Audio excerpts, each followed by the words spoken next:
Good evening and welcome to Real Talk right here on SABC 3, where the stage is yours. Today we are in the company of a literal genius. No, not me. But you know what? You'd be forgiven for thinking so. You'd have to be a genius to have completed grades 1 and 2 in just 1 year. And then go on to matriculate as one of the top 5 learners in the entire province. 27-year-old quantum physicist and entrepreneur Anele Mdoda joins us a little bit later in the show. There's also an exciting new campaign that we're kicking off on our show, and we're going to need your help to see it through. It all has to do with celebrating and honoring our teachers. So stick around for that. All I'm going to say is there's a very big check that you want to get hold of. So right now, tell every teacher you know and every kid you know to tune in, because they're going to want to be part of this. But first, we've got another action-packed, entertainment-packed weekend, which means it's time for us to touch base with the one, the only, the guru of the entertainment world in South Africa, Philimpela. Hello there. Hey, how you doing? Hey. Wait, Razama, just for you. Condile boy. But you need to wish. Wow, we gotta try. We gotta try. Listen, I've missed you for 2 weeks. Obviously, we had to take a week of everything to honor Umama Winnie. Yeah. But the news has been piling up. And you know how I know, how you must know that I do love you. When I read a story, I'm like, I wonder what Phil is gonna say. And the entire country feels like that, right? You feel like that. So Phil, hit us. Okay, Phil, first of all, your fave, B. Beyonce. Coachella took over Coachella and turned it into Beychella. Look. Did you see it? Did you watch it? Look, I caught snippets because I didn't want to also ruin it for myself. But then I did manage to watch the entire thing. I think it's really commendable that they streamed the entire thing. There was a point where, didn't you feel like you were watching a live DVD or something? I did. Look, I mean, there are many points to what's happening at Coachella with Beyonce that a lot of people might have missed in the whole glory of the performance and stuff like that. I mean, being the first black female to headline Coachella, I mean, like, we've had Tina Turner. You have to think about this. We've had such amazing black, artists. Janet Jackson, do you know what I mean? For her to be the first. Why in 2018? Only in 2018, while she was supposed to do it last year. Patti LaBelle. Exactly, so that was a huge thing. And Sade. What I loved about her performance is that even in a space that is a predominantly white space, because Coachella is very white, Beyonce came in there and still retained her blackness in that platform. I mean, she did a whole drumline performance that was a homage to the HBCUs in America. For those who don't know, those are historically black universities and colleges. Those are universities and colleges that only black people could go to, like Howard. Yes, like that. Do you know what I mean? So, and that's what I love about Beyonce, and that's what I tweeted, that she's the greatest entertainer of all time, in my opinion, because she's relevant in all aspects of her art. Also, when you say the whole, her paying homage to black people in America because they are really marginalized, she gets a lot of flack for being light, right? And for the hair and all of that, and the fact that she crossed over very quickly in her life. So she gets a lot of flack for that, and she's never fought it verbally. I like the fact that I respect people who fight crit with their art. Yes. Serena Williams as well, they asked her in an interview and they said, people speak so much nonsense about you and your sister. Why do you never talk back? She was like, I talk back. I just use a tennis racket and a ball. Exactly. I love people who use what they do, their excellence, to fight off crit. And she does it perfectly well. And you're right, she is the greatest performer of all time. A lot of people have an issue with that. I got a bit of flack on Twitter for that. But we had our own South African celebrities who, I wish I could have these people's life. Thando Tabet, can I just have your life in jail? Just a little bit. I mean, she was just in Bali just the other day, and now she was sorry to interrupt you. Look at that opening. That's the opening, yes. The amount of attention to detail that Beyonce pays, guys. Even if you're an accountant or an estate agent, a teacher, you can't help but be inspired by their work ethic. She's not just talent. She's precision, she's hard work, she's work ethic, she is creativity. It's not just talent. You can't. And that beat filters that. to everybody who works with her, because I mean, like looking at those performers around her, you were like, these people must have rehearsed and put in the work for 11 hours a day for 4 months. Do you know what I mean? So an inspiration like that, who doesn't need it? Oh, okay. So our celebrities are there. Yes, we had Thando Tabete there. I mean, the girl was just in Bali the other day with her hubby. I'm like, can I just have your life, Justin J? And Bali, obviously.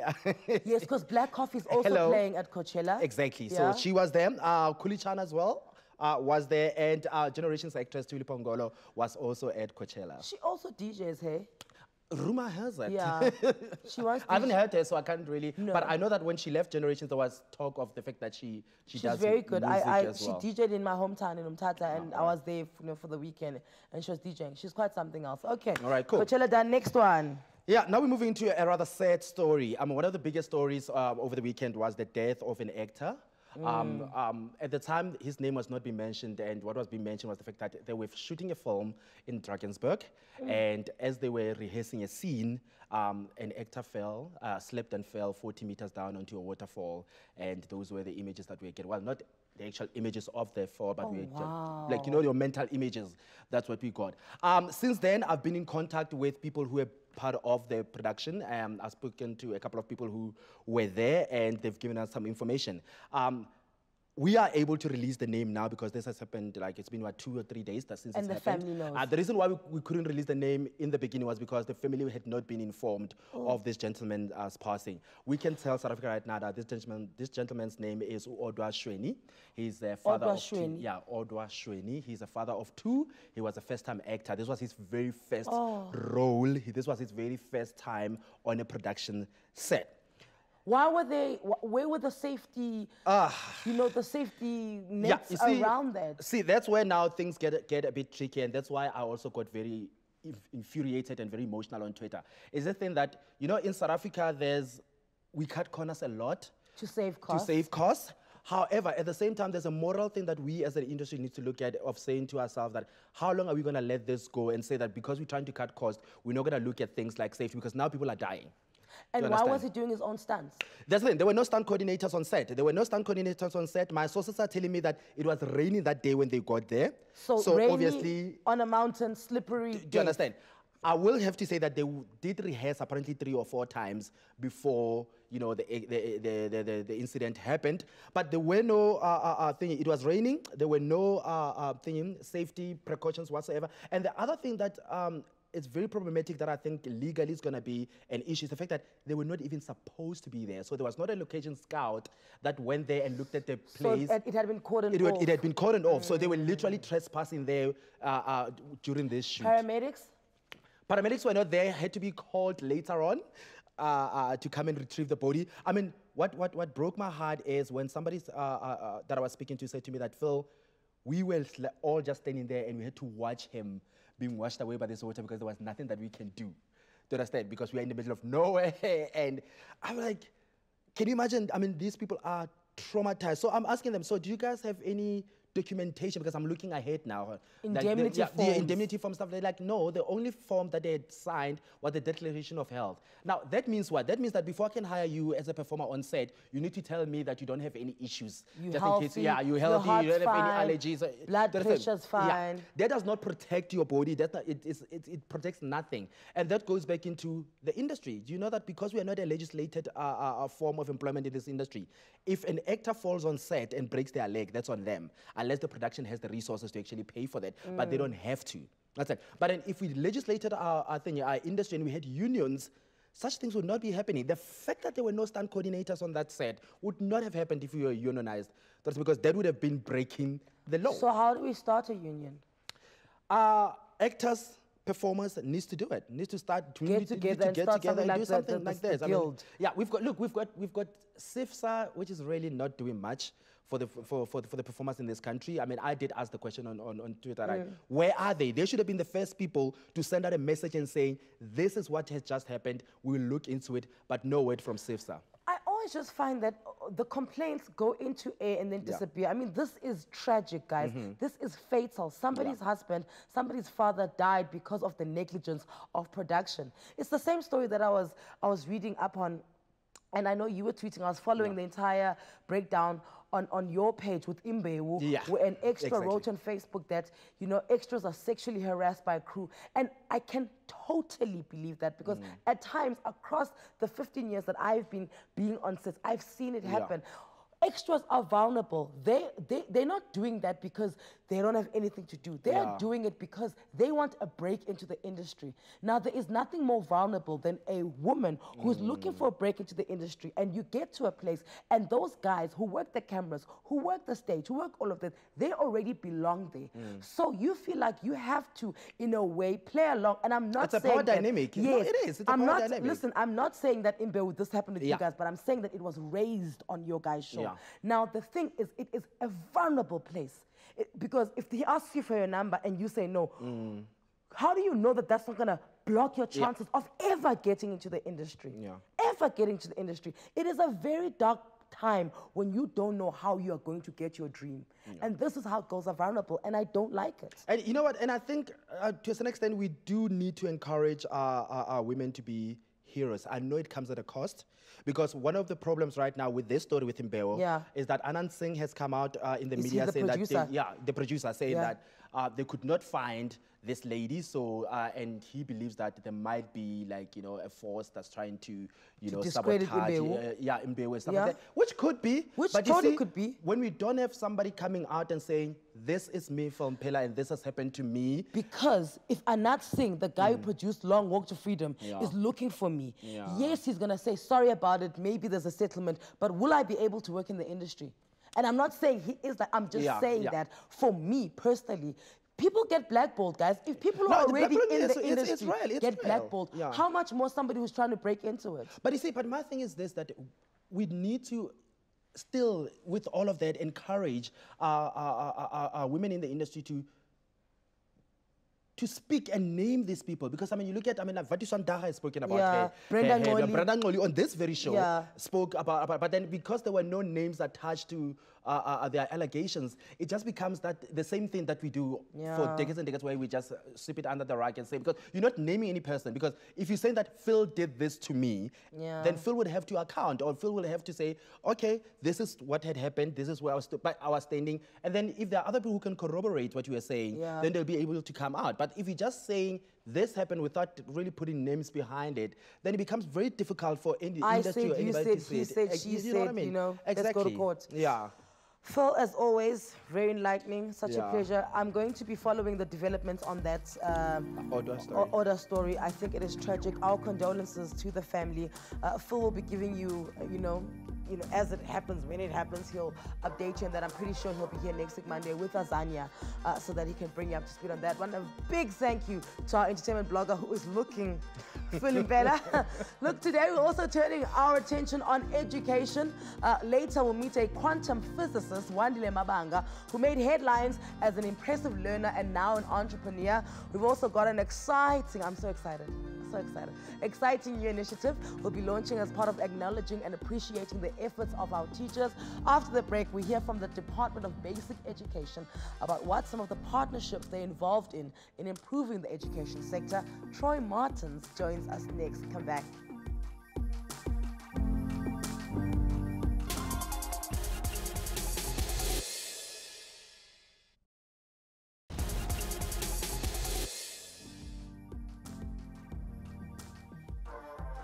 And welcome back to Real Talk, right here on SABC3, where the stage is yours.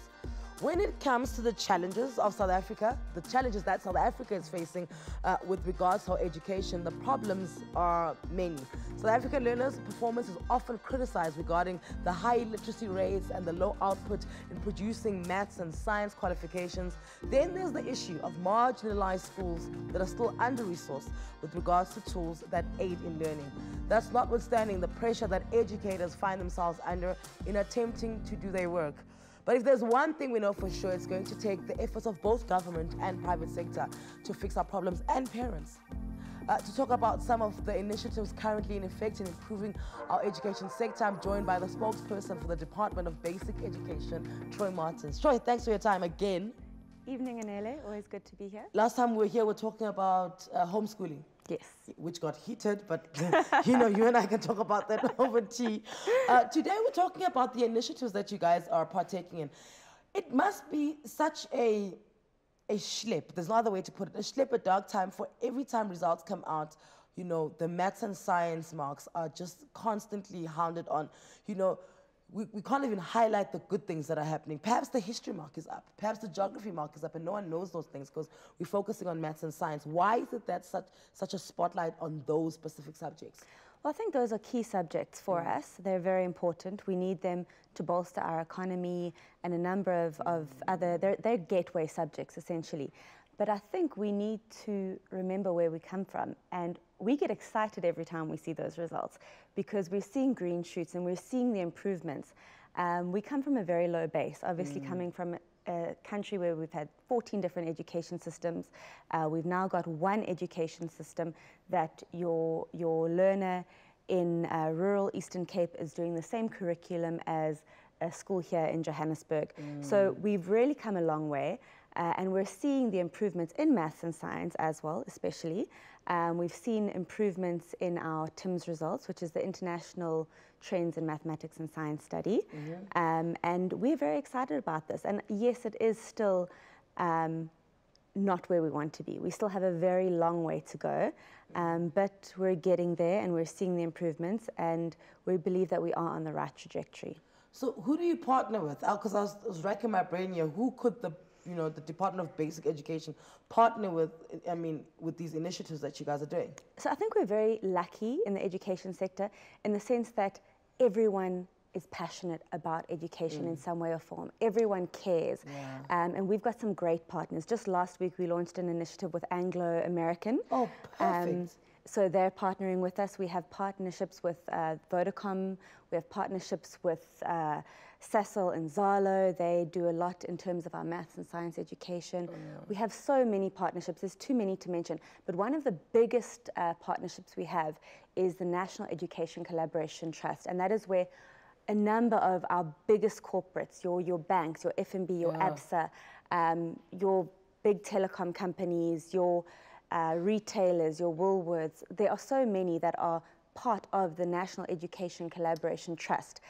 And that is where all of these CSI efforts come together and are streamlined and work through the system in a systematic way. So this would then be the private sector coming through to partner up with the public sector so that we can, speed up the education process. And it's in all different aspects of the system. So we have, for example, this Anglo-American initiative which was launched last week, and that is focusing on early childhood development.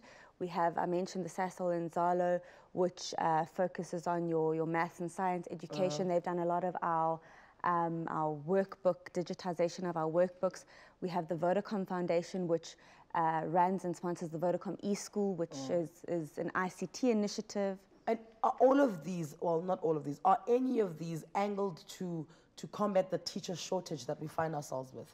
So if you look at part of our Vodacom collaboration, they have sponsored our teacher development centers, which are basically a place where teachers can go for continuous professional development. They can access a multitude of resources there. They can also partner up with teachers from other schools and do peer learning and peer assessment. So it's really one of the big initiatives that are there to support teachers. And thanks to social media, we get to see some horrendous videos. Teachers beating up children, being violent towards teachers. What are we doing with that? Because that, you can't solve that academically. If you know what I'm saying? That is a psychological problem. It's a clinical psychologist thing that needs to be started at a very young age. Can you work it simultaneously with wanting to reach the results, where we also make sure that the mental health of teachers and pupils is looked after?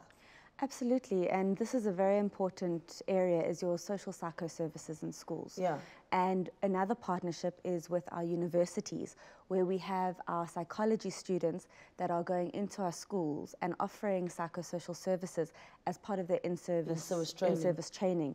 So these are some of the services that we offer in our schools, but obviously we also partner with the Department of Social Development, and that's one of our big partners, our intergovernmental partners. So this also speaks to the collaboration within government. education is a societal issue. Yes. And the challenges that we see in our communities, in our society, are the same challenges that we face in schools, whether it's be criminality, drug abuse, alcoholism. Abuse. Because if I come from a home where I'm watching abuse happen, that is my norm, so I'll take it to school. Exactly. So schools are really a reflection of our society, and this is why we need to ensure that all aspects of society come together and protect and work with our schools. And this is really what some of these initiatives are aimed at. I suppose, where you guys would receive a lot of, crit and flack is that, if these things happen at school, because we are of the notion that I send you to fix my child, I send you to school my child, whereas I forget that I'm sending them with the behavioral patterns of home. So then school is, because education is supposed to fix everything, then school becomes one big melting pot of background and where you come from. This is really a misconception that we need to address. Yeah. It begins at home. Your moral education, you learn respect, you learn how to behave at home. And those are not things that we can really teach in school. We can't solve all the problems. You need to get that type of education first from a very young age, within the first 5 years of your life at home from your parents. And this is why the role of parents is paramount. Yeah. And we can't fix those challenges at school. We can try, and we do try through our life orientation curriculum and these sorts of things, but it really does begin at home, and parents need to take responsibility there. Troy, always thank you for your time. Please tell your mom I say hi. Apparently she's our biggest fan. She really is. Hello, Troy's mom, how are you? Look, when I think back to why I fell in love with reading, which basically is the reason why I suppose I'm good at my job. Or I got excited about debating. Another reason why I'd say I'm good at my job, it was in school. It was because of my teachers, Miss Young, Miss Swarich, Miss Zankel. They all instill that in me.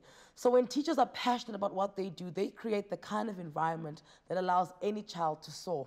And since all of us got to be where we are because of our teachers along the way, shouldn't we thank them for their efforts? It's time to put our money where our mouths are. We want you to nominate a teacher who you think is deserving. At the end of receiving all the nominations, we will ask you to vote for the winning teacher. Obviously, we're gonna go through everything, their performance, their results, how well do they know their curriculum that they are teaching their pupils. That teacher, together with the learner who nominated them and their school, will be awarded a cash prize. For all the teachers who pushed us, encouraged us, and believed in us, this one's for you.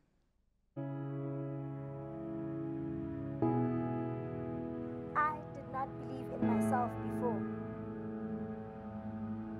I was afraid before. I lacked commitment before. I did not work hard before. But because of you. Because of you. Because of you, I worked hard. I committed myself. I found courage. Real nation builders. Real dream shapers. Real life changers. We are because you are. We are because you are.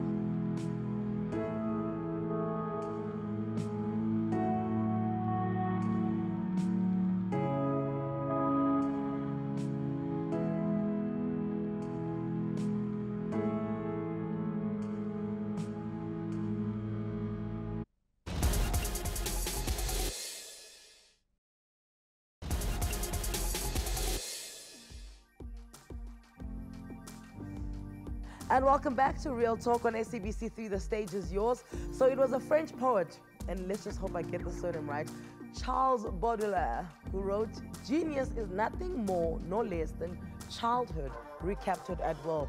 By the end of today's show, we'll have you asking Albert Einstein who. We have our own genius right here at home. But his journey has not been an easy one. His mother dropped out of school when she was 18 because she fell pregnant.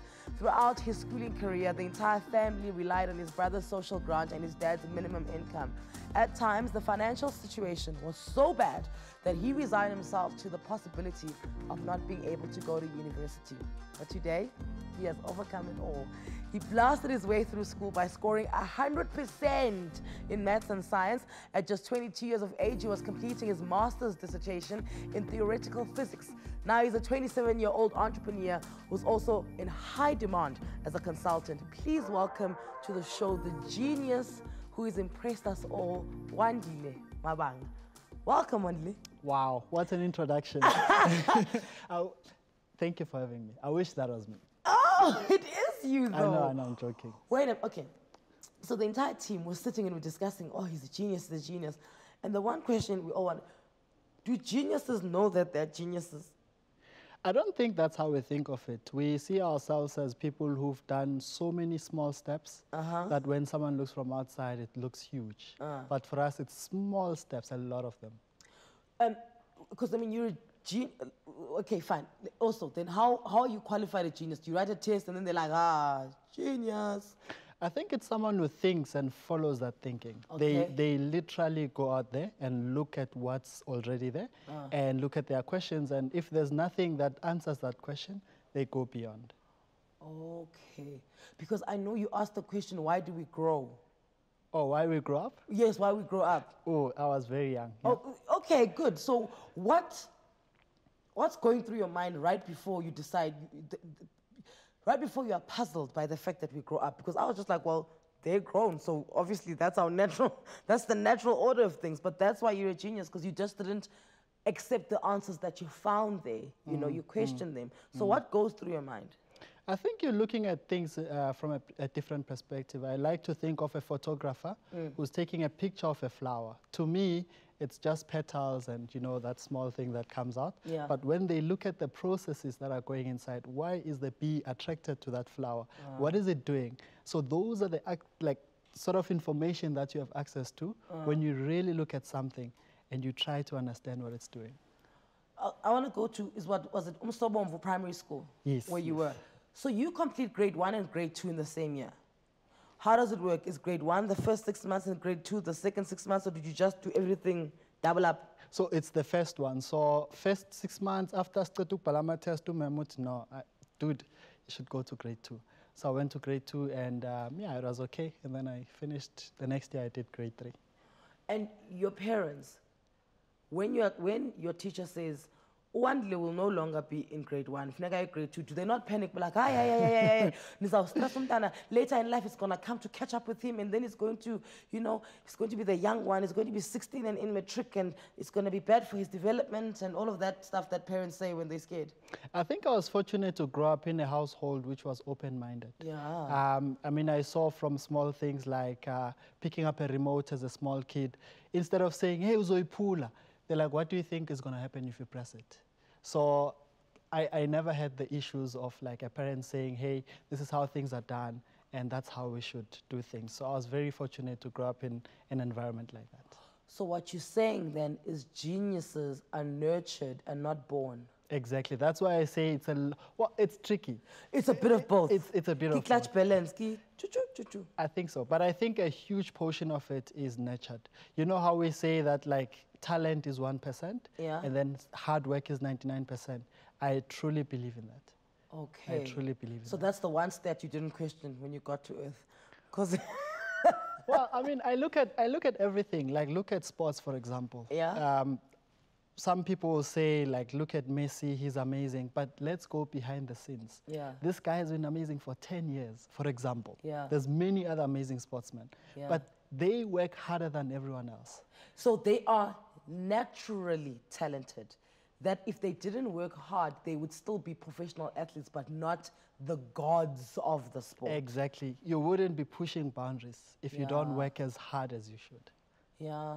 Okay, speaking of percentages, apparently you're the guy who you'd get 98% for a test, and everyone is like, yo, inkosi yethu your physics, science, inkosi yethu, and you'd be like, no, where's the other 2%? Yeah, I mean, for me, it really concerned me when I got something wrong, because it means I may have missed a very important concept. So that's what I kept on focusing on. It wasn't as much as about getting all the marks, but really trying to understand why did I go wrong and where did I go wrong. If I got this question as the only question in an exam, would I get 0 or would I get 100? And how do I correct for it? So does your mind rest?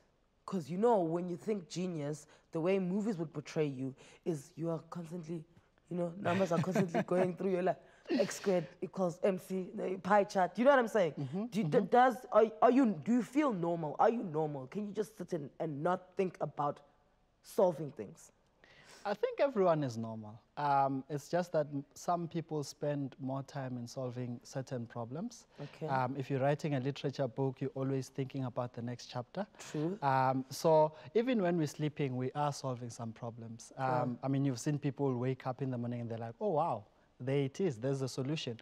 And even if you're not solving anything, when you go to sleep, your brain is trying to process what has gone through the day. So I don't really think that you switch off at some point. You know, one day, I may be a genius. Ask me why. Why? Because at night when I go to sleep, I write lines that I'm going to say the next day on my radio and TV show. So there you go. Me and you. I listen to you, by the way. Really? Yeah, 94.7. Yeah, born I get paid. I mean, if a genius listens to me. So tell me about this. And what's lovely about this, it's a puzzle, right? Correct. And this is a family love for you. So you and your family like doing puzzles? We love playing games. We love playing board games, card games, any sort of game. Yeah. So the way I came up with the game is I was at home and I was thinking about how can I contribute right now instead of thinking long-term 20 years. And yeah, I saw that games made our family very happy. Yes. And I wanted a game that could be played by anyone from any environment, irrespective of like how they grew up and anything. Yeah. So I knew immediately it doesn't have to be words. It has to be something that you do.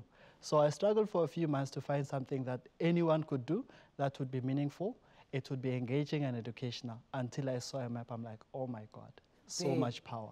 Right there. Exactly. And also, so this is the Africa puzzle, right? Which then also solves that problem we have of the fact that we don't know where the African countries are situated, right? We know South Africa and then we know Egypt, that's right at the top. You know, where the Cote d'Ivoire is where, or Nigeria is where, you know it's there in Africa, but you don't necessarily know where it places. Exactly. It's even worse than that. We don't know like what happens in these countries. What are these countries about? And if I grew up in Ethiopia, how would my life go on a normal day? Also, this puzzle also has that. So that's coming. This is the first step for you to really appreciate that Africa has so many countries. Yeah. If I say Benin, at least you have an idea in your mind. Then when I create content, you would appreciate it more. So the natural progression is higher in age.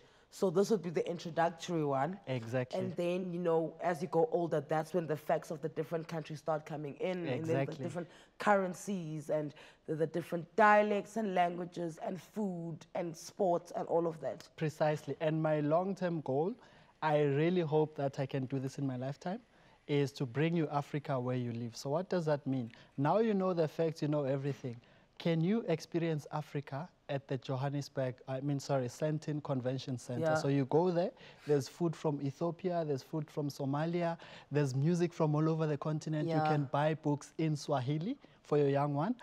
Like literally experience Africa. When we speak of fabrics, really understand where they come from. Arts, everything, history, who's Thomas Sankara? Then you can appreciate it. I am in the company of a genius. More with Anele Mdoda after the break.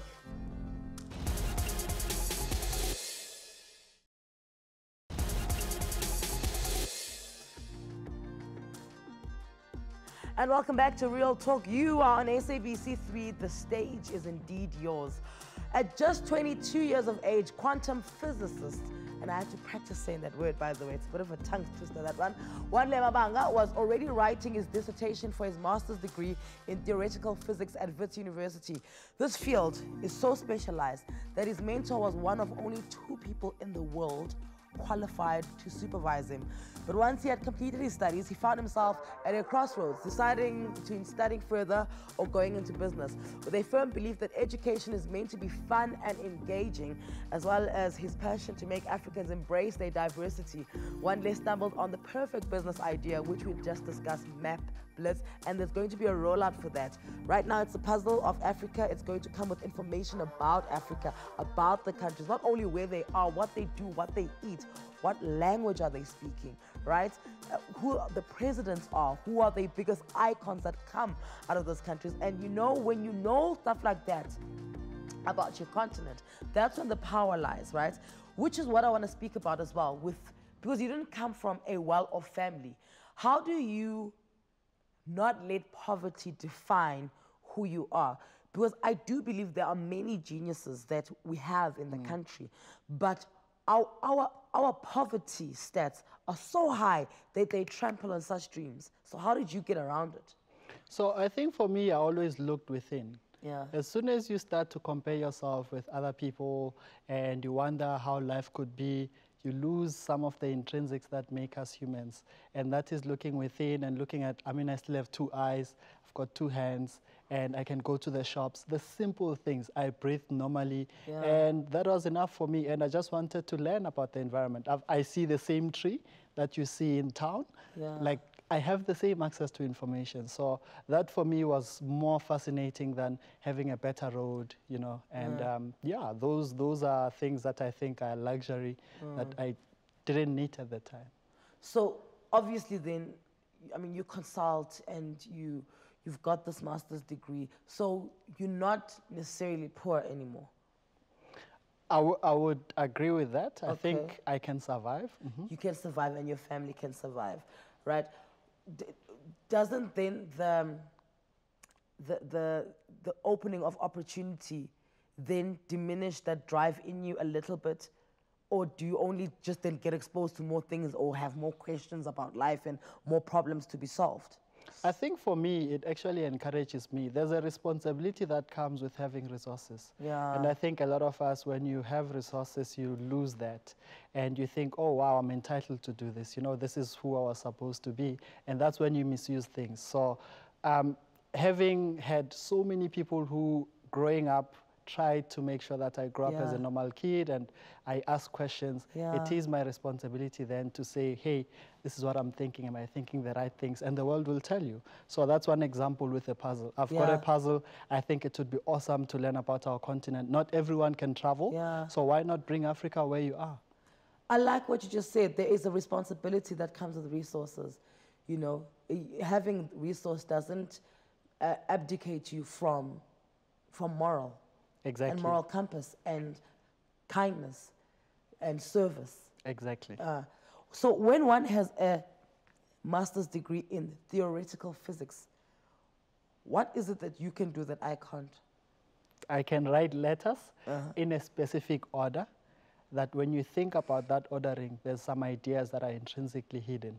So in the same way in the book, I mean, we all have access to the same 26 alphabets, right? Yeah. But I can't write a book as nice as like some of the authors that we have in Africa. Yes. But why? It's because it's the way you order these letters that gives you a set of ideas or a way of thinking.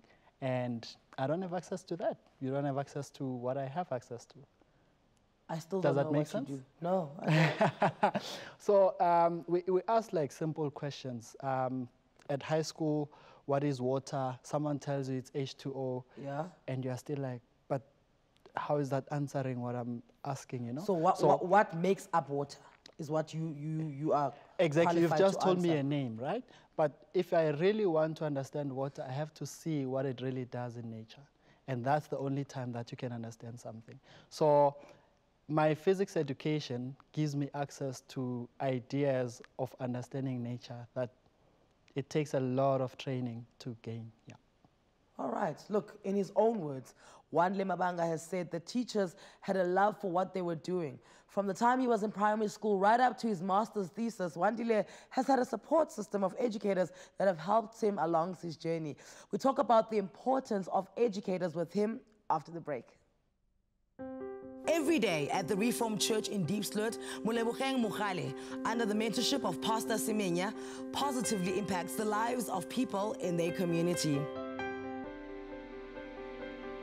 My name is Molebogang Vaina Mogale, well known as Lebo. I am the founder of Nchafazo Training Program Center, which was established in 2014. We have 6 subjects, that is in level 4. We have subjects such as mathematics, communication in English, human and social sciences, Economics and Management Sciences, Small, Medium and Micro Enterprises, and Life Orientation. We want to make sure that we erased, how can I say, we erased that mentality that going to school are for those people who've got money, who can speak English, who can read. We're giving them a second chance that you can also speak English, you can also write, you can also be able to sign whatever at home. Don't sign your life away. Read before and then you can sign. For the young and especially the old, the center has given people hope. When I'm done with Ntjhafatso, I'd like to extend my studies, go to a medical school if I have to, and pursue my career when it comes to working with communities, anything that involves health. So basically, that's what I'm interested in. I really think the education here at Ntjhafatso is very marvelous. I've learned a lot of things in a short period of time. I've gained a lot of information, and I hear nothing but good news about it. So I know that it's a positive start, and I'm willing to carry on next year. Even it doesn't matter what background you're coming from. Just come to school and finish your school. I mean, like, education is everything these days. To helping someone is not doing them a favor. You are actually doing something good for them and good for yourself. My sister is the one who encouraged me. She might not know this, but she's the one. It's never too late for new beginnings. Big up to the team at Ntjhafatso.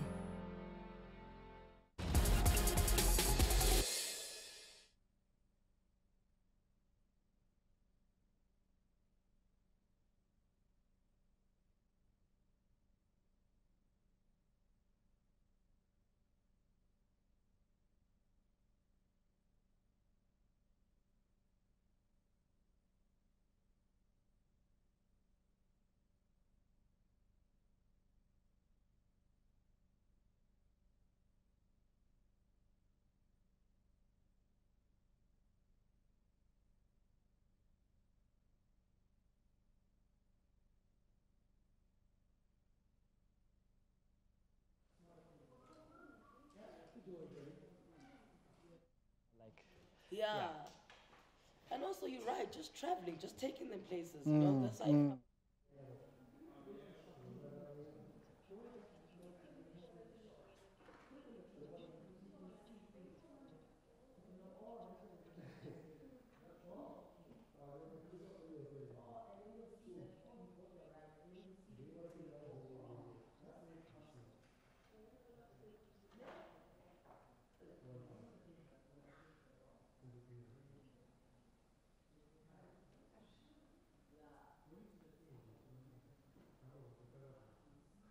Difference in thinking.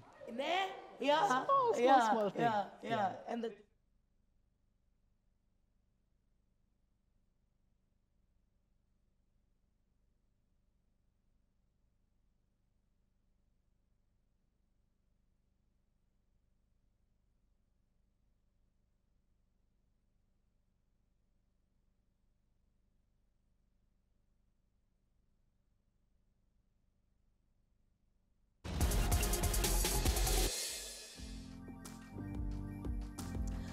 And welcome back to Real Talk on SABC 3. The stage is yours. Our community is made of men and women who are tasked with the responsibility of nurturing our children's development in order to produce productive members of society.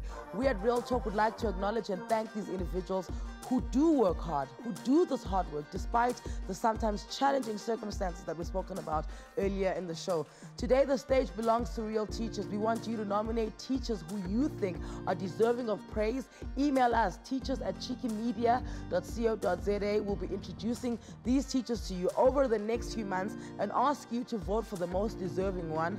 We'll then reward the teacher, the student who nominated them, as well as the school that they come from with prize money. You and I were just talking about teachers, and I was telling you that, you know, it was my teacher, Ms. Uncle, my English teacher, who'd walk out and let me read to the class.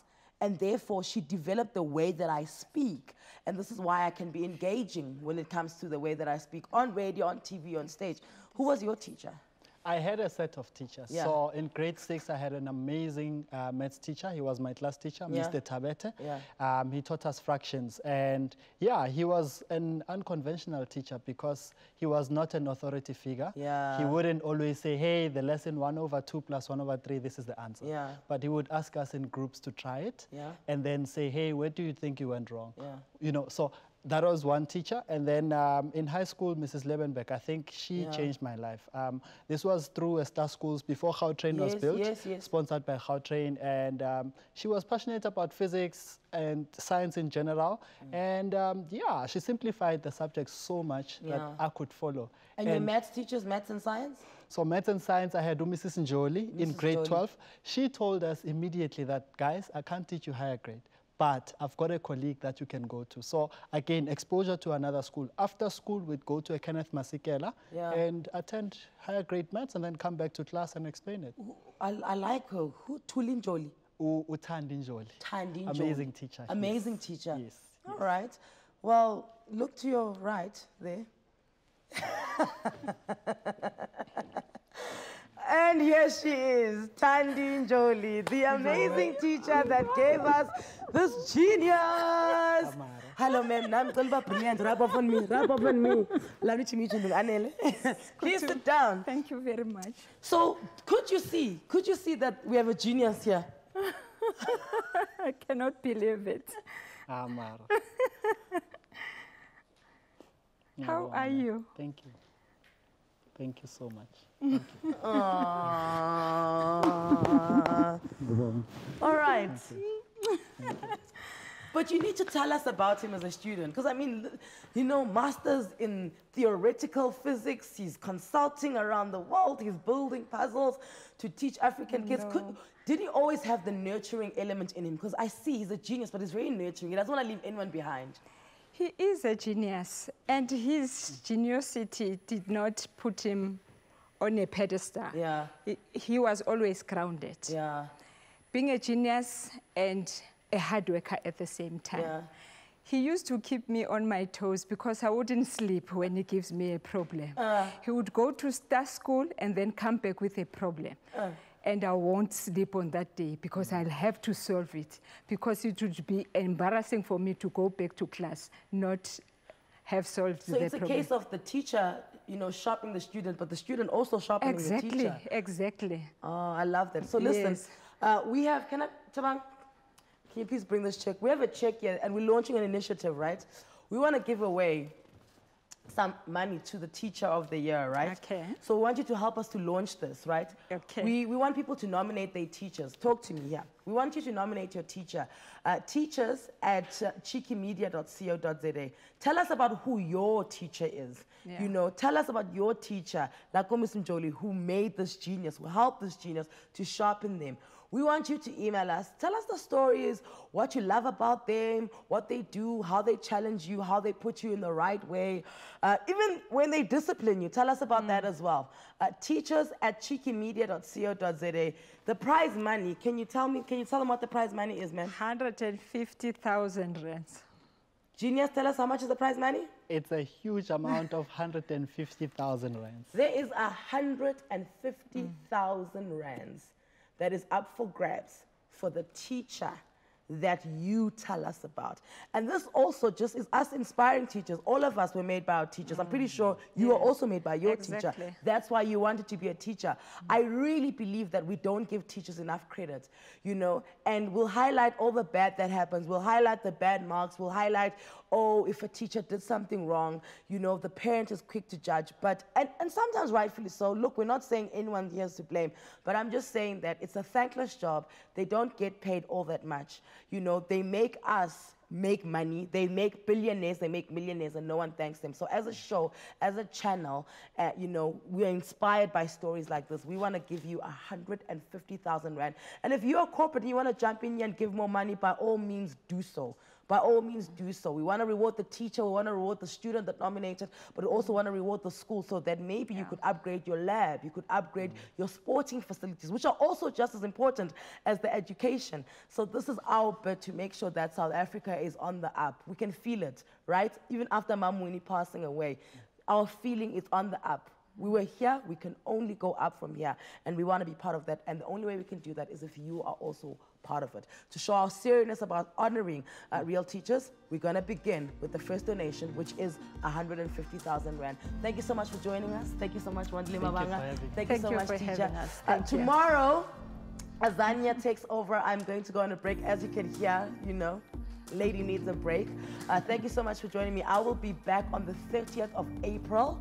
Azania is going to take you from tomorrow until the 30th of April. Thanks so much to my guests, Phil Mbela, Wandile Mabanga, Troy Martins, as well as Mem Teacher Tandi Njoli. I'm off for a little break. We won't see you for a while. Like I said, Azania Masaka starts taking care of you for the next 2 weeks. Cheerio. It's the Dingo's up next. Bye. Bye.